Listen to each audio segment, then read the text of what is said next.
All right. Well, good evening, everyone. Thank you so much for joining us. My name is Cory Brewer. I serve as Education Counsel at the Wisconsin Institute for Law and Liberty. I want to start off by saying I know it's dinner time. You might have kids running around and your attention might be divided. I completely get it.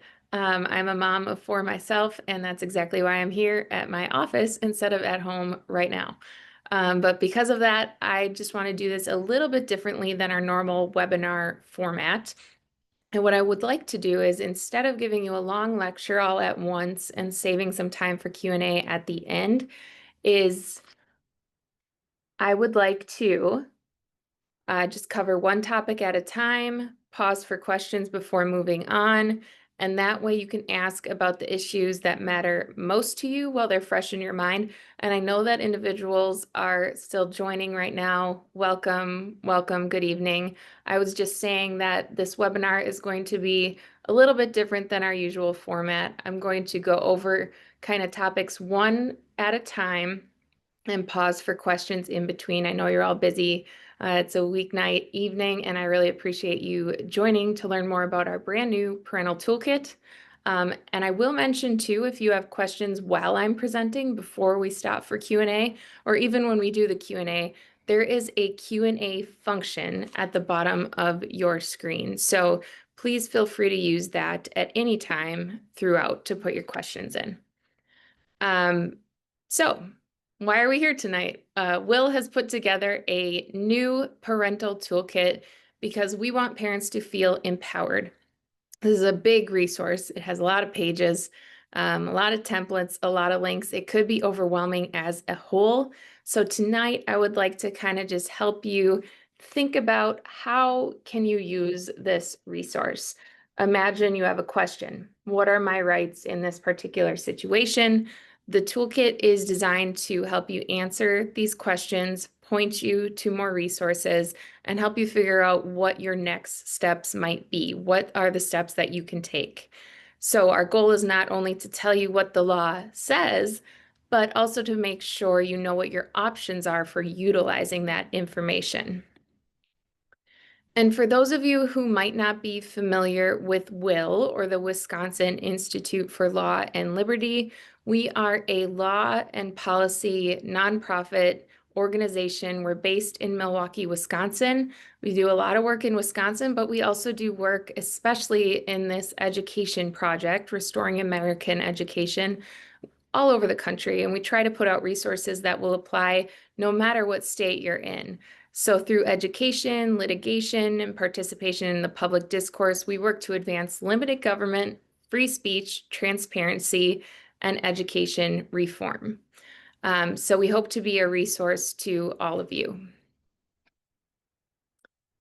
And I would like to go through, like I said, I'm going to go through one topic at a time, and we're going to do that in the format of some of the most common questions that we receive at WILL, and then kind of utilizing that parent toolkit to help you understand how to answer these types of questions. First, this is probably, currently at least, the most common question that we hear from parents. What are my rights when it comes to what my child is learning in school? What can I say about what I do or do not want my child to have access to, and where can I find that information? So the starting point for answering this question, I think, is going to be in a very recent, just over this summer, United States Supreme Court decision in a case called Mahmoud versus Taylor. In the toolkit, you will find a legal explainer. It's a few pages long. It's FAQ style to help you understand what did that decision say. And in that case, parents challenged a school district's policy that forced their children to participate in instruction that directly conflicted with their religious beliefs, while at the same time refusing to provide any chance for them to opt out of that instruction. The district's position was essentially that once a child walked into the school building, parents lost the ability to direct what their children were exposed to. The United States Supreme Court firmly rejected that view. The court made clear that the Constitution protects parents' rights to direct the upbringing and the education of their children. They reaffirmed that principle. That includes the right to excuse their children from specific instructional materials or activities that conflict with their religious values. So that decision reaffirmed more than a century of parental rights cases, stretching all the way back to cases like Meyer versus Nebraska and Pierce versus Society of Sisters, which we will talk about in a little bit. But it also went further. The Mahmoud case went further by addressing the modern classroom context directly. And what Mahmoud tells us is that schools cannot brush parents aside or pretend that they have no say in their child's education. When a parent makes a request to opt their child out of particular materials that conflict with the religious beliefs of the family, schools must honor that unless they can show a truly compelling reason not to. That is a high standard. In fact, it's the highest constitutional standard called strict scrutiny that schools would be required to meet to not honor such a request. So how can parents request these types of religious opt-outs? Will has provided a form. There are a few other forms out there. Defending Education has a great template.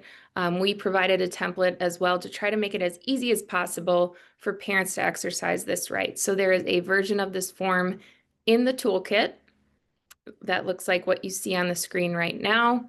And then the same thing is also available on our website. If you go to will-law.org/parents, what you will see is what comes up here on the left side of your screen. This is our parents page, and the first thing on there is the parent opt-out form. And when you click on it, it creates a fillable form for you. And what that does is you can check the certain categories that you believe conflict with your religious beliefs as a family. Every time, if some of you perhaps have already filled this out, every time you click one of those categories, it will expand and provide a little bit more of an explanation, because when you fill out this form, it generates then something that you can download and send directly to your child's school. And those explanations, we are hoping, give the school a little bit of a better understanding of the particular types of instruction that you're seeking to opt your child out from.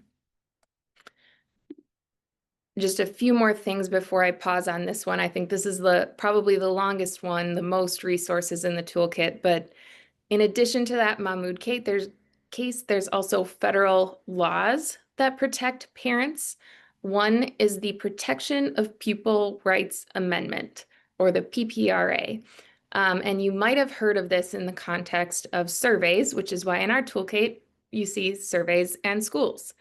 This law also gives rights to the parents to review instructional materials and to opt your child out of certain surveys, particularly those that ask about sensitive topics like political beliefs, family life, mental health, sexual behavior, and all of those are listed in this law and in our toolkit.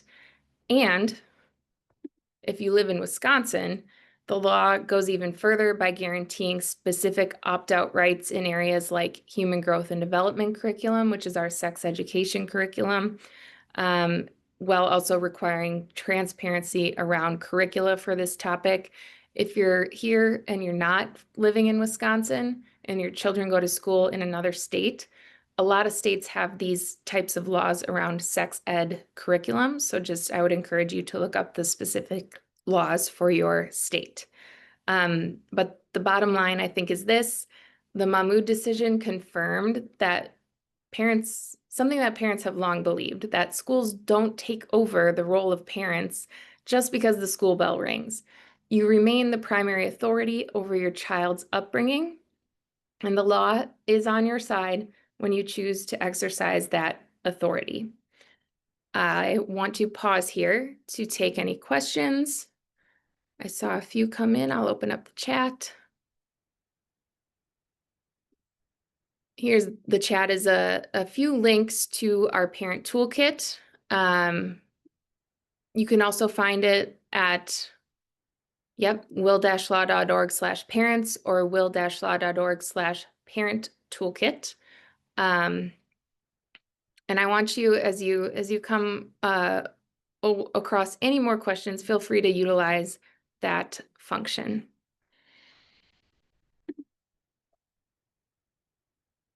The next thing that we see often: how can I see the information that the school keeps on my child? Their educational record, their grades, behavioral reports, attendance, and more. How can I access this information? Sometimes we hear from parents that schools make this really difficult. They might say certain records are confidential from the parents, or they might just drag their feet and delay and delay and delay. So, what can parents do about something like that? Here is a page from our toolkit around the Family Educational Rights and Privacy Act, or FERPA. You might have heard FERPA referenced in terms of access to educational records, and the section about it in our toolkit is a few pages long to provide an overview and some key points. But what I think is the most key point, and what I think is very clear about this law, is that under this act, or FERPA, parents have the right to inspect and review their children's educational records. This right continues until the student turns 18, at which point the student themselves can exercise those rights. Only parents or the student over 18 can request changes to educational records, such as updates to a child's legal name or gender in official records. That's why a lot of districts require parental consent for those types of changes. Unfortunately, some districts have tried to circumvent FERPA by making informal changes outside of official records. This can include updating things like student ID cards, internal forms, or other records in a way that deliberately shields them from parental review. Some schools even attempt to justify these policies by claiming that students have a privacy right from their parents. Yes, you heard that right. And as a mom, it is really troubling. Schools are claiming that minor children have a privacy right from their parents when the parents request an educational record or the educational records for the child. Will believes that is a misrepresentation of the law, that is not a correct interpretation of the law. There is no established right or law giving a minor public school student the right to prevent school officials from discussing private matters with their parents. So in other words, FERPA does not grant minors privacy against their parents. It actually reinforces that the parents are in charge until the child turns 18. This principle has been confirmed in Wisconsin as well. Perhaps you've heard about a case called TF versus Kettle Moraine School District. This is from 2023. The court made clear in that case that when a school district implemented policies allowing gender-related medical decisions without parental consent, and by the way, the court indicated that a social transition, so a change in name and pronouns, even just a social transition, is considered to be a medical decision that's requiring parental consent. And when the school was making those decisions against parental consent, it infringed on the parents' autonomy and their constitutional right to direct the care of their child. The decision emphasized that matters like medical care and education are under the authority of the parents, and schools cannot override those decisions without consent.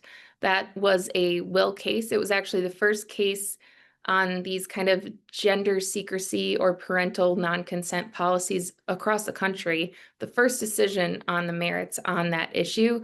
And our clients in the case have told their story, both the mother and the daughter, and have spoken about this publicly. And the daughter, by the way, her name is Autumn.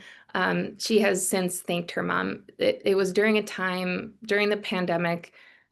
She was struggling and kind of said, "Mom, I think I'm a boy." Mom said, "Well, let's just not rush this." And this is a lot longer story, but like I said, they've shared their story. And she's doing really well now, and she's thanked her mom for just slowing the whole thing down. So in addition to the legal decision, the clients in that case are doing really well, and it kind of shows why parental involvement is such an important thing. Um, In addition to these rights, the toolkit discusses how can parents request their child's records. One of the most important practices, and I think this is key in this context and really any correspondence with your children's school, is to document everything. If you have a conversation in person or on the phone, anything verbal, to follow that up with an email or something in writing. And keeping those records matters if the school later claims that, in this example, that they were never asked for the records or something along those lines. So keeping careful records of your request ensures you can hold the school accountable and also protects your rights as a parent. I'll pause here for any questions. So far, I don't see any. I will keep going. I hope this is helpful to you all. And by the way, it is being recorded. So if anyone is just kind of listening in right now while you're with your kids, making dinner, driving home, whatever it might be, this will be recorded and shared with you all as soon as it is available online as well.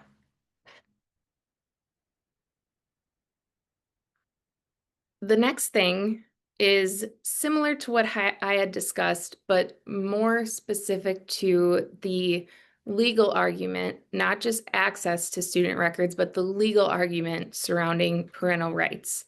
That is, my school has a policy that requires staff to use a new name and pronouns for students while either keeping that information secret from parents or going with the preferences of the minor child rather than what the parents wish. And that can be a written policy, or perhaps it's not a written policy, but parents are being kept in the dark.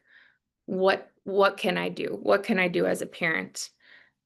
This is obviously one of the most sensitive and contested areas right now, and parents understandably want clarity. This is an issue that Will has been involved in litigating. Some schools have adopted policies that require staff to use new names and pronouns for a student while keeping that information secret from parents. Across the country, districts are making consequential decisions about students without parental knowledge or consent, which can conflict with long-established constitutional rights. And what we did in our toolkit on this topic, this isn't specific to gender transitions or gender secrecy policies, but is certainly related, is you will find in the toolkit just an overview of the parental rights legal landscape. So this is not by any means a comprehensive overview. It is not all of the details on this topic, but we wanted to at least give you an idea of where does this come from? What does the case law look like? And what did the various cases over the years decide? And one of the things it really comes down to is the law does not give schools the right to exclude parents from decisions about their child's upbringing. And in Mahmoud, the court was considering religious upbringing, but a lot of this case law, it wasn't specific to religious upbringing. It's the upbringing, it's the care, the education of the child. So as you can see here, the first case, Meyer versus Nebraska, 1923. Pierce versus Society of Sisters, 1925. So these are not new by any means. Courts have recognized that parents, not schools, have the fundamental right to direct the care, education, and upbringing of their children. And as we discussed, Mahmoud versus Taylor reaffirmed this principle and made clear that parents have the right to opt their children out of school activities or instruction that conflict with their religious beliefs. As you can see kind of on the bottom right here, after going through that overview of the parental rights United States Supreme Court decisions, there's also these federal laws like we talked about, FERPA, the PPRA. Those also reinforce parental oversight by giving parents the control over their children's records and requiring consent for certain surveys and activities. So as I mentioned, Will has litigated some of these cases. There are also similar cases going on all around the country. Will really has been a leader nationally actively supporting parents, shaping the legal landscape. And I just want to mention too, my colleague Luke Berg is one of the attorneys here, one of our litigating attorneys, and has played a central role in those efforts. So like I said, you can see here kind of exactly where your authority as a parent is recognized and supported, and it's robust. And the message is simple: schools are not a replacement for parents. Um, you remain your child's first and most important authority, and the toolkit helps you exercise that authority confidently and effectively. And I'm just checking here the questions. I don't think I see any. I want to go a little bit into First Amendment rights. Now, this could almost be its own presentation, this topic of First Amendment rights of parents, students, teachers. But right now, as I had mentioned, not a deep dive, but I want to provide an overview. This is another one we get really, really often. What are my First Amendment rights as a parent to speak at school board meetings? We are representing a mom in Iowa right now who spoke out at a school board meeting in accordance with the school's policy, in accordance with state law, in accordance with her First Amendment rights. And she raised concerns about some content in the classroom and asked the district to look into it and reconsider some of that content. And she actually received a letter. The teacher of the classroom hired a lawyer and sent the mom a letter threatening to sue her for defamation. The mom, our client, did not mention the teacher's name, and she spoke, like I said, in accordance with school policy. And this tactic, in this case, it was a threat of defamation. Other times it can be less obvious. It can have to do with being silenced related to viewpoint of what you're speaking about or the content of what you're speaking about, for instance, during public comment at a school board meeting.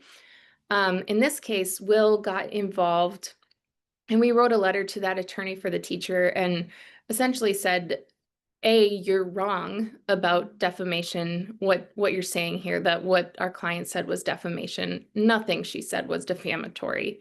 And then just discussing too the school board policy, the state law, First Amendment rights, parental rights to raise concerns about what her child was learning in the classroom. Unfortunately, we see these tactics quite often. And I think it does intimidate parents from speaking at school board meetings and raising these concerns. So one of the things we wanted to do in this toolkit was to provide an overview of what your rights are, so that you understand and are educated and empowered and you feel comfortable speaking out and advocating for your children, or if there's any grandparents on this call, advocating for your grandchildren. I want to go over that a little bit more. And then the other thing is the rights of students. One of the resources in this toolkit has to do with what are the First Amendment rights of my child to practice their religion while in school. So your child is in a public school. What are their religious freedom rights in a public school? This is kind of the first page of our explainer, our legal explainer on understanding First Amendment rights for parents. As you can see here, the First Amendment guarantees the right to free speech, among other rights. And in the context of public schools, the First Amendment protects not only students, but also parents in advocating for their children's education. This right is further supported by the Supreme Court's recognition in, again, the Pierce versus Society of Sisters case, that parents have the constitutional right to direct the upbringing and education of their children. So there really is a powerful framework for parents to advocate for the best interest of their children. And what we provide in this toolkit is a little bit more of an overview of what's the scope of that right and where does it come from a legal perspective.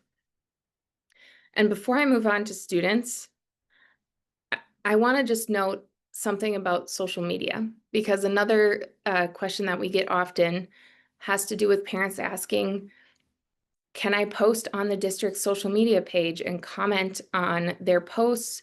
Um, what if a district deletes something that I post on the official district webpage? When is that crossing the line? And we just want to say that schools cannot block parents on school district social media simply for expressing unpopular opinions. Courts have been very clear that when a school opens a forum, whether it's in person or online, on social media, things like Facebook pages, the school district then cannot discriminate based on viewpoint. Um, and I think this is really, really a key point just overall tonight as well that I want to make. One of the things we hope is that the majority of these issues that you're navigating with your district, we hope that um, you're not. We hope you're not. We hope that these issues are not coming up for you. That would be ideal. But if your kids are attending a district that's either blatantly ignoring your rights as a parent or policies that are violating your child's rights, this toolkit, I think, will be important to help you understand where those lines are. Um, if you have a conversation, like I said, follow that up with an email. Records are an important part of being able to push back against bad policies. And if it does come to a point where you reach out to Will or reach out to another attorney, that record keeping also helps us understand exactly what is going on when we're evaluating a potential case. And then I just want to touch on briefly to students' religious freedom rights in public schools. I think many parents believe in what has been discussed often as the separation between church and state. And I don't really know if my child can pray in school. I don't know if he can wear a religious necklace or T-shirt or hand out flyers for, or even start a religious student organization in a public school. And students' First Amendment rights are actually quite robust. They really are. There's a long line of case law that says that students don't lose their constitutional rights when they go to school, and that includes the right to practice their religion. That comes from a case, very famous United States Supreme Court decision called Tinker versus Des Moines. The government's interest in education cannot override a student's religious freedom. So students have a right to talk about their faith, wear religious clothing, share religious materials, ask for religious accommodations, opt out of lessons that conflict with their faith, start and lead religious clubs or organizations in the same way that students are allowed to start and lead non-religious clubs or organizations. They can pray alone. They can pray with fellow students during the school day in the same way they would have other conversations, non-religious conversations, and they can express their beliefs about religion in their schoolwork as well, and they should not be penalized for doing so. So that's just an overview of this particular piece of the toolkit. And there's also, I want to mention too, that we indicate here, you can see on the bottom here, what does the Constitution say about this? That's kind of the starting point for all of it. The Establishment Clause, government cannot establish a religion. The Free Exercise Clause, government cannot stop people from practicing their religion. So I think those are two really key clauses in the First Amendment to be aware of. And I think we have a question. I'm trying to be able to see it. I'll let you know if I can figure out how to find here where it is in the chat. I will pause here if there's any questions on First Amendment rights. Cory, one of our questions is, do you have to be a parent or can an interested citizen challenge school boards? Oh, that's a great question. And I'm glad to hear, because I guess I'm assuming that there's a lot of parents on this call. But no, a community member, absolutely. You can speak out at a school board member or at a school board meeting as well. That happens quite often, actually. And um, I had mentioned some of the free speech cases that we took on, and one of them, actually, we represented a community member who had concerns about some of the content the district was teaching, some of the things that the district was spending on, and related to gender ideology. And he said, look, we need to be focusing on reading proficiency. We need to be focusing on math scores. Why are we not putting our efforts into those things and instead spending it on things like gender ideology? And I think he called it a fad. And the school board president said that's hate speech. Stop right there. That's hate speech. And there was more to it than that, but he was really being silenced or having his speech chilled because of the viewpoint that he was sharing.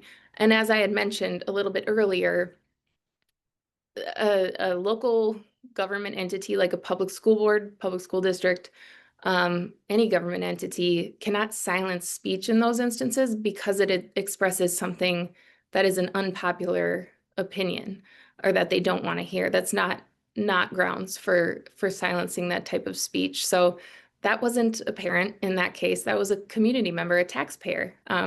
You are a taxpayer to your local public school district, and yeah, I think that type of involvement is really good.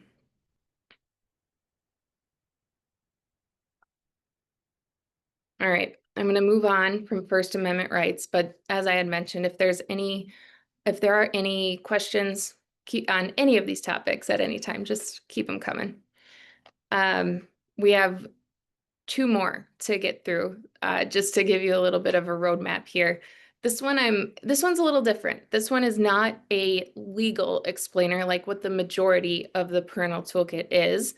But it's something we still deal with quite a lot on the policy side at Will. I'm not an expert in education. How do I even know what to look for when helping my child with homework or reviewing what they will be learning? Are there red flags that I should know about as a parent? What can I ask? You may have heard about the science of reading or math instruction, something called social emotional learning or SEL.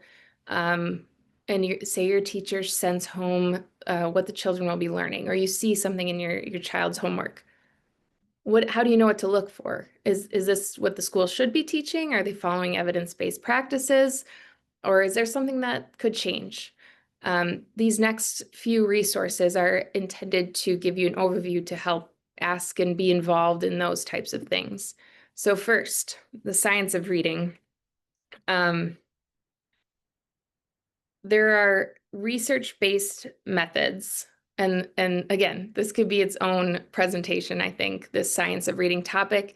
I think probably a lot of you are familiar, but if you're not, there's a podcast called Sold a Story by Emily Hanford, provides just a fantastic overview of this topic on how we teach reading and what is effective and what is not. So that's called Sold a Story, a great podcast. And then Wisconsin also recently passed a, I guess, just shorten the terminology, like a science of reading state law. And many other states have done this as well. Here in Wisconsin, it was Act 20. Other states, people are starting to understand that there's an effective way to teach reading, and we need to change some of these practices. So this one can be used like most of the legal explainers and other resources in the toolkit in any state. What is the science of reading? It's a large and settled body of research on how children learn to read, and it shows clearly that reading is not a natural process. Most students need to be explicitly and systemically taught the foundational skills like phonics, phonemic awareness, vocabulary, fluency, comprehension. These are the things that strong readers rely on. And by the way, throughout the toolkit, and you can see right here on the bottom, we provide a few links to learn more, because like I said, this is just an overview. And if you're interested in more, there's more there available for you. But as you go through this, just a few examples here, red flags to watch for in reading homework or curricula. What if you're, and this applies more to young students, kindergarten, first grade, second grade, early elementary. Your student is relying heavily on pictures or context clues to guess words. If your child is encouraged to guess a word because the picture looks like it or the sentence sounds right, that's a sign of something called three-cueing rather than using decoding skills. So that's a red flag. There's also a concern about a focus on sight words without phonics. Certainly, some high frequency words can't be sounded out easily. If a lot of emphasis is placed on memorizing words without, and this is key, without teaching how to decode new words and sound them out, that's another red flag. So we provide a few more red flags, a few questions that you can ask your children's teachers to kind of get a good sense of what's being taught in the classroom and what to look for without being an expert in this topic. The next thing, math. What should parents know about math? The toolkit covers something called numeracy and instructional strategies that align with, again, evidence-based practices, helping parents understand what does effective math instruction look like, and then again, helping you ask informed questions about the curriculum and teaching methods.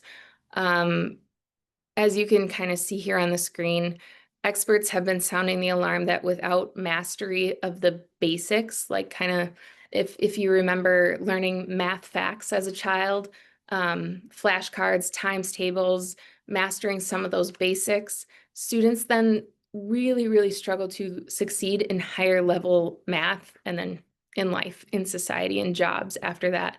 So leading states are acting. There are some states that have passed legislation on this topic. It's not as prevalent yet as the science of reading by any means, but adopting a high quality instructional materials in math, screenings in math, so that the schools and the parents have an understanding of how their child is truly doing, and targeted interventions to help kids get caught up when they might be a little bit behind. So what does good math instruction look like? What are some warning signs? What are some questions to ask? And how can you support your kids at home? Few examples, again, just for some of those red flags. Use the strategy that works for you. That kind of thing often replaces actual instruction, and students need to be taught how to solve the problems, not just told to figure it out on their own. And then here, lack of math fact fluency. If your child isn't practicing addition, subtraction, multiplication until they're automatic, those are really critical building blocks that could be missing. So check out this part of the research to learn more about that. Here, I'm going to pause here because it's a math question. Are schools obligated to use Common Core math that is aligned with the state standards? So I think this one's a little bit different because certain states have more strict standards and some do not. So a lot of work that we do at Will is related to school boards and the authority that school boards have to govern their local school district, implement good governance policies, handle curriculum and things along those lines, parental involvement, transparency. And school boards have a lot of authority. And whenever I'm presenting to school boards, one of the things, because we have several model school board policies available at Will as well, one of the things I indicate is that as long as this policy doesn't conflict with federal law, it doesn't conflict with state law, then this is something that can be implemented. School boards have quite a lot of authority, and in a state like Wisconsin, to give an example, we've tried to pass certain reforms, things like a parental bill of rights, curriculum transparency, and while those things have made it to the desk of the governor, they have been vetoed. And unfortunately, then they don't become law. But that doesn't mean that they can't then be implemented at the local level. I know certain states have more strict standards at the state level to be mindful about, and you certainly wouldn't want to pass a local policy that would conflict with any state level policy.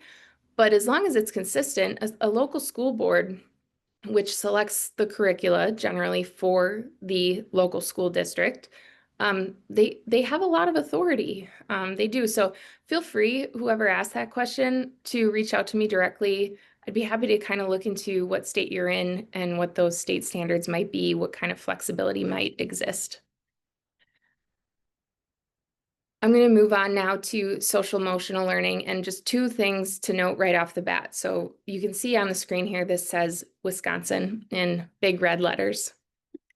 Let's pull this up real quick. There we go. This says Wisconsin. And the reason why that is because Wisconsin has a law.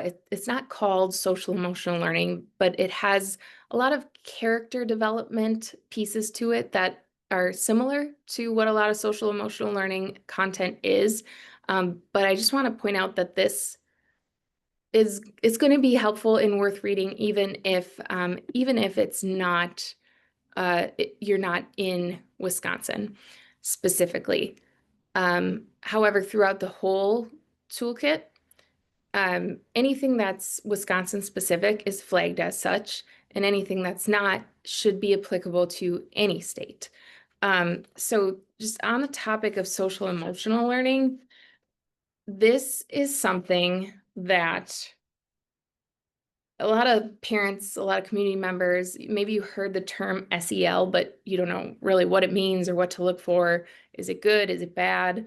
The toolkit here links to some resources to explain what SEL can look like in practice and how to distinguish between helpful supports and programs that push ideology. So just real briefly, for those who are not familiar, SEL is something that in practice or on its face is to teach kindness, empathy, self-awareness. Unfortunately, it can easily slide into ideological influence, especially at the early ages. And we've seen it as a method to kind of insert certain content into the classroom in a way that parents might not know about or might not agree with, would want to opt out of. Groups like Defending Education, and we link to several of their resources, especially in this particular resource because they've done really great work on SEL. They've warned that SEL has shifted from instruction on skills like self-awareness and goal setting to something that focuses on race and gender ideology. And we also work with a policy expert, Max Eden. He wrote extensively on SEL during his time as a senior fellow at the American Enterprise Institute.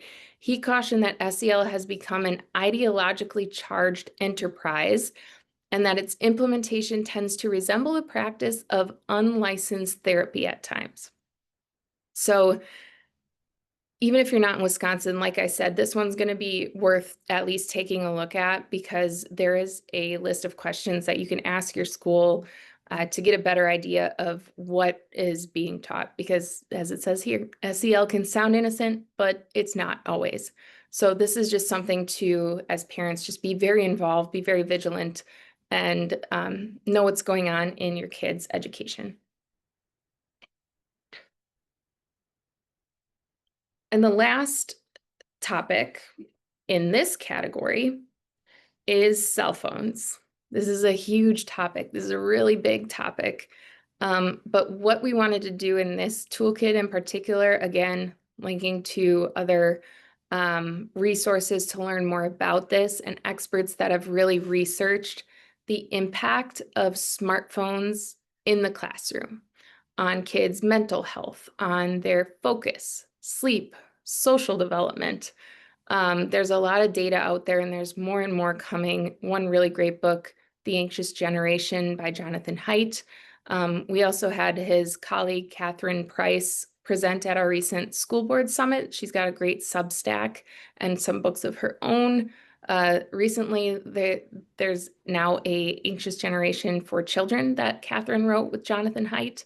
So some really good resources out there. But this is, again, a real quick explainer. What should parents know? What can they ask about? How do they know what the cell phone policy is at their kids' school and how it's being enforced? Just a few high points here. Smartphones disrupt learning. So these policies that uh, require phones to be off, but still allow them to be visible. There are studies that show that those types of policies, they lower test scores, test performance, and reduce attention. So even if the student is not using their phone, if it's on their desk or in their pocket, it still distracts them. Phones fuel distraction, anxiety, drama. This is more of a social thing, but it can't be ignored. Group chats, social media, and apps, they follow these students into class, recess, and even the bathroom. Actually, this is a little segue here, but I actually saw something on X the other day because now many teachers are starting to go phone free, either because their district or state passed a phone free policy or because they have decided to do so for their individual classroom. And this is not my area of expertise by any means, but there was a post on X by a teacher said, "You want to know how I know my phone-free policy is working? Taylor Swift got engaged during my class, and not a single student brought it up. That's how I know it's working." So it just a kind of a funny story to show that kids are able to focus in class so much better when they don't have these devices. And the hope would be then that we see test scores increase, their social skills, their anxiety, mental health, and also teachers won't have to manage these types of things if the phones are not an issue. Also, students want boundaries. Even when students have been interviewed, they might be resistant at first, but this research has actually shows that a lot of kids feel addicted to their phones and they do wish adults would help them set limits. So I think this one's really interesting as well and hopefully helpful to you all. Now, I'll stay on for about 5 minutes here or so for any more questions, but if you have any after the presentation, or if there's anything that comes up throughout the school year, um, what do you do if your school doesn't follow the law? A lot of parents have districts that either don't have compliant policies, or maybe they even openly resist parental requests. What can you do? So I've listed a few resources here on the screen for you. The most important point, though, is that your rights do not disappear just because a district refuses to recognize them. If you're told something by a teacher or administrator that conflicts with your rights or that you're concerned might conflict with your rights, we would encourage you to use the toolkit. And if you can't find something, feel free to reach out and we'll help out a little bit as much as we can. Point to the law, use the resources included. If you have a friendly administrator or school board member, encourage them to take a look as well. Share it with them so that they then have the correct information, because sometimes it's not bad intention. Sometimes it simply is a matter of a lack of awareness. But if your district continues to fight you, and again, we hope this isn't the case, but if it is, that's where organizations like WILL come in. We work with parents every day on these issues across the country. Sometimes that means writing a letter to the district. Sometimes it means negotiating for better policies. And sometimes it does mean litigation. Certainly, we would not hope that a lawsuit is necessary, but sometimes that's the best legal option is litigation. We take this work really seriously. We do, because we want parents to be empowered. We want good policies to be adopted not only here in Wisconsin, but across the country. And I want to mention before we go that we are going to be hosting a separate webinar in a few weeks, specifically for school board members. Anyone's welcome to attend, but it will be geared towards school board members to help them understand how parental rights have been strengthened and how they should update their policies accordingly. And I see here we have a couple more questions. Oh, this is a good one. Okay, our district recently implemented a no cell phone policy, which I think is great. However, I feel we may be replacing one form of technology with another.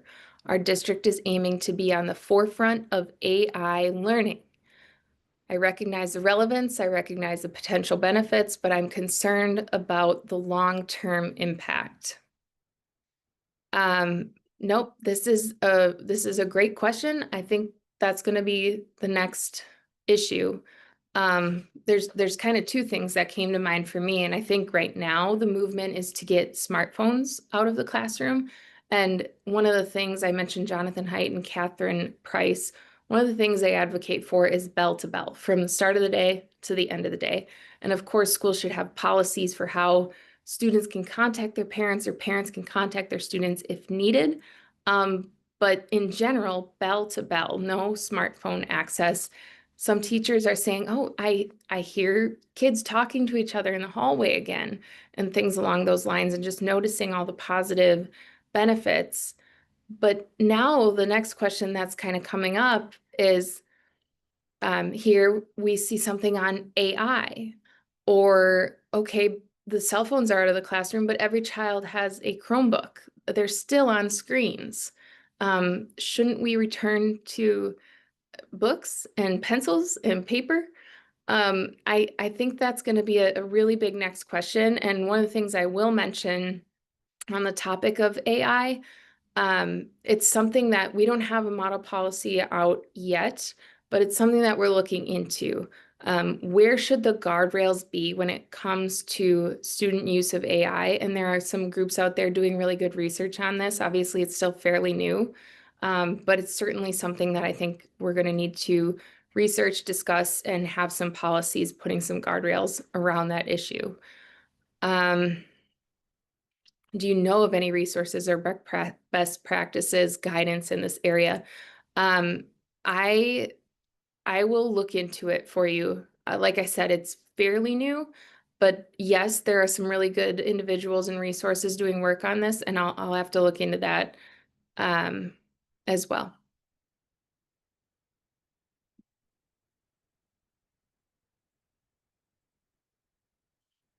Okay.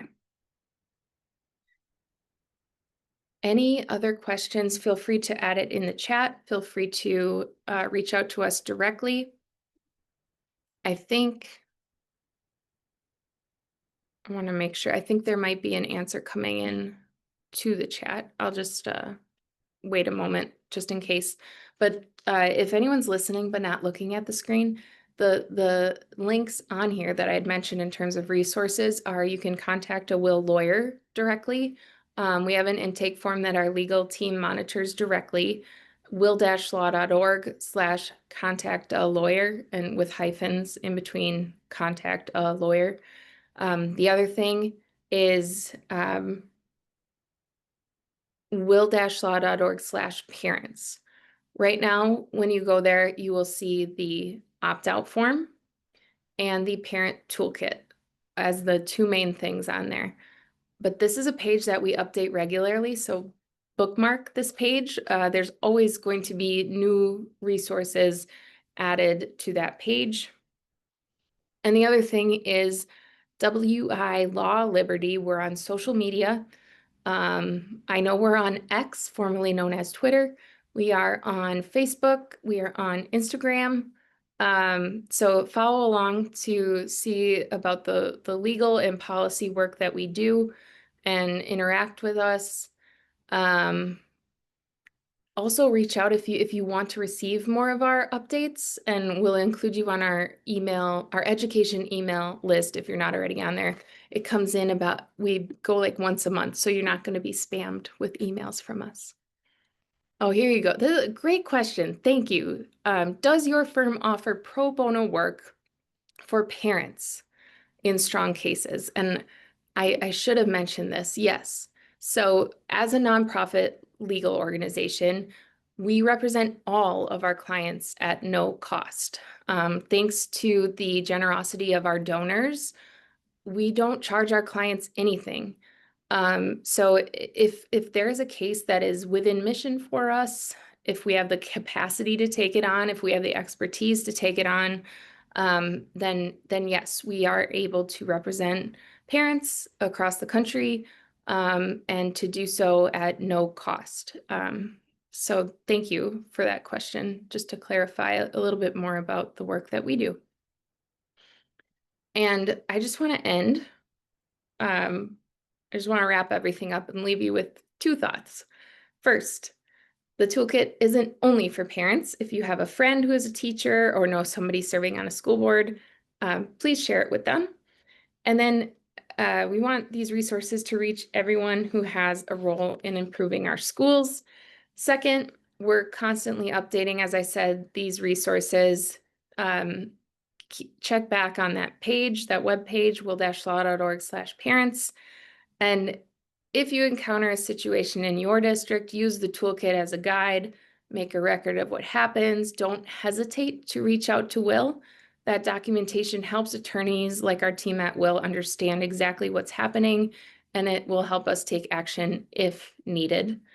And just thank you for joining tonight. I know you all are very busy, and I really appreciate you joining us. I hope you leave feeling a little bit more confident about your rights and knowing where to turn to if you need help. And since we have 3 minutes, we have another question. What types of cases are you looking for at the moment regarding Mahmoud versus Taylor? Mahmoud versus Taylor, parent rights, parent First Amendment rights, those are kind of exactly the kind of thing that we work on. So if there were a legal issue, for instance, if a parent were to submit an opt-out request of certain classroom instruction for their child on the basis of religion, and that opt-out request were not honored, that would be something where we would encourage the parent to reach out to an attorney, reach out to us here at Will, because that's a United States Supreme Court decision, and that would be one example of something that Will might be able to help with. And even though that case had to do with classroom instruction, in particular books in early elementary classes, I think the decision perhaps is even broader than that with regard to parents' rights to direct the religious upbringing of their child and parents' First Amendment rights. So that's certainly something that we would consider. And I just lost it. I saw another question come in and I lost it, but we're at about time. Anyways, please email me. Thank you again. Just really appreciate you all joining this evening, and we hope to be a resource for everybody.